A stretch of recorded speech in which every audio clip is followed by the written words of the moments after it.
The Hitch is a popular location among students and locals for unique food. The trucks offer a lot of choices. Want a burger? A kebab? Want to eat Colombian food? How about Indian? They're all at the Hitch. But because of a new law, everything could change. And it's making it really difficult for us to actually be here now.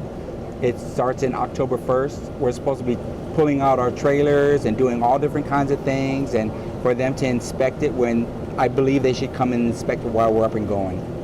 Owners of trailers at the Hitch run like a family business. They stick together.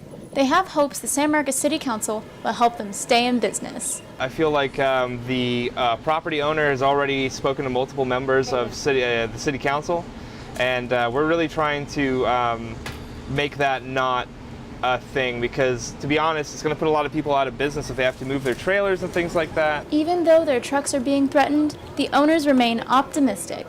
After all, they have big dreams. What I'd like to do is hand it over to my kids, because I do catering also, and they're waiting for my wife to retire, and when they retire, it becomes theirs. If you're in for good eats and good treats, come to the Hitch on the corner of CM Allen and Hopkins here in San Marcos. For Bobcat Update, I'm Andrea Cordova.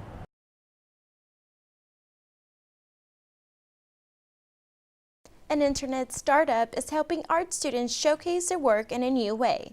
Bobcat Update's Callie Burnett has the story. For many art students, it can be difficult breaking into the competitive art industry, but a new website could help make the process a little bit easier. Art Start Art is an idea founder Eric Culver came up with after he graduated from art school and realized he had created a huge amount of work that was just collecting dust under his bed. I realized when I graduated, I didn't have a good way to sell my work, and I didn't have a good way to get my work out into the world.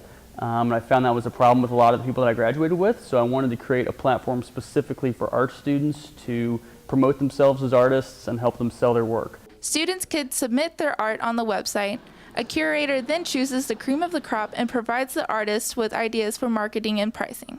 There's a lot of great artwork that gets made by art students in their 4 years in school. I wanted to facilitate that process of helping them get it out there. The first batch of artwork will be showcased on the website April 10th. For more information on how to buy or sell artwork, you can visit artstartart.com. For Bobcat Update, I'm Callie Burnett.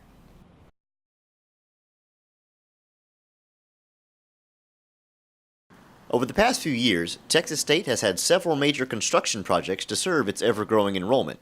However, one problem remains constant and seems to be getting worse: parking. Construction of the Loop 82 overpass along Ocarina Springs Drive has compounded the problem. Many parking spaces are no longer available because of the construction. However, some students are hopeful that when completed, the project will alleviate traffic. I think eventually it might be better, especially with the railroad track being right there. When trains go by, it causes like a buildup of cars that lasts for like 30 more minutes, you know?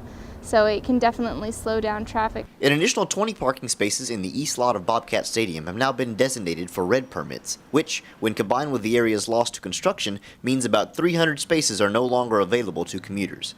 This is happening at a time when there's record enrollment at the university. We do need plenty of parking spaces as well, especially since the campus community is growing more and more each year. Now, Texas State's Parking Services says buying a permit doesn't guarantee you a spot to park on campus. And with more and more students having difficulty finding those spots, some are turning to 2-hour parking near local businesses that are around campus. I bought a parking pass last year. This year I'm just parking on like the square. Others say they simply show up early, sometimes an hour before their class, to wait for a parking spot. For Bobcat Update, I'm Jason Harris.